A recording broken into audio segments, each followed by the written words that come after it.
of the day, dear students. Welcome back to your moral science class.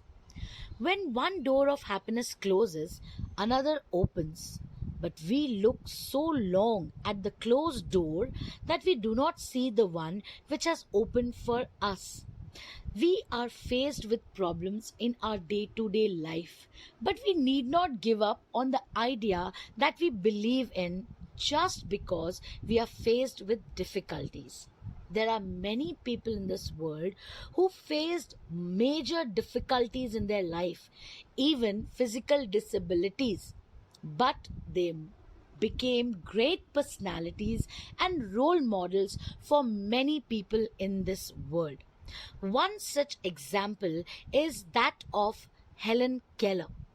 Helen Keller was an author and she wrote 12 books and also wrote many articles. Helen Keller was born in Alabama on June 27, 1880. She was just a year and a half old when she got really very sick, and the sickness affected her in a drastic way. She became both deaf and blind. The next few years were very horrible for her family and for her, as they did not know how to handle Helen and her disabilities, how to communicate with her. Till the age of 7, she spent most of the time locked and isolated in a dark room because she could not understand the people around her. Helen's father was completely heartbroken, and finally he decided to consult Alexander Graham Bell, who was the inventor of the telephone and also a teacher of the deaf.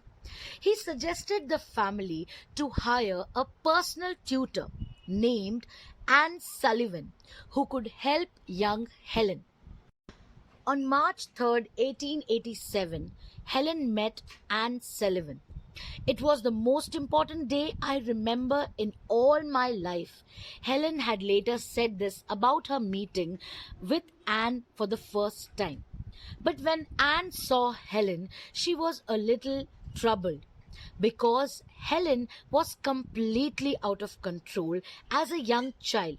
She was so troubled and angry at not being able to communicate with others that she used to beat others and scratch and hurl herself onto the ground.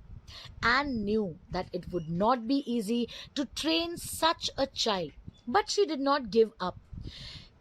Anne noticed very closely that Helen used to touch the objects around her to explore them. Sullivan devised a method of making hand signs that Helen could understand by pressing her hand, making the signs into Helen's palm. The initial stage of teaching Helen the sign language was not easy for Sullivan. Helen would get irritated and would become angry at being taught. But one day, Anne was delighted to see that Helen spelled water and put her hand under the flow of the pump. Helen had finally understood the concept of words. As for herself, Helen was ecstatic. She could not believe the achievement that she had got after a lot of hard work. She ran around the yard, touching, holding, and pointing at things, taking Sullivan's help to spell them. Later, Helen even learned to speak by pressing her fingers against Anne's throat and imitating the vibrations. With learning to communicate, Helen's desire to learn more things grew. She learned fingertip alphabets, she learned Braille, and learned to use a typewriter at the age of 10. In 1904, she graduated from Radcliffe College, becoming the first deaf and blind person to get a degree in arts. Helen worked tirelessly to improve the lives of those who had become blind and deaf. During World War II, she even visited the soldiers who had become blind and deaf due to their injuries. She kept on raising funds for the deaf and blind. Throughout her life, she met many famous people and had many great experiences, even after being physically challenged. She became a champion for the blind and deaf and wrote many books in her lifetime. Helen was a strong, intelligent woman. She overcame all the obstacles that life threw at her. She not only improved, but she became a role model for others to learn and become better in their life.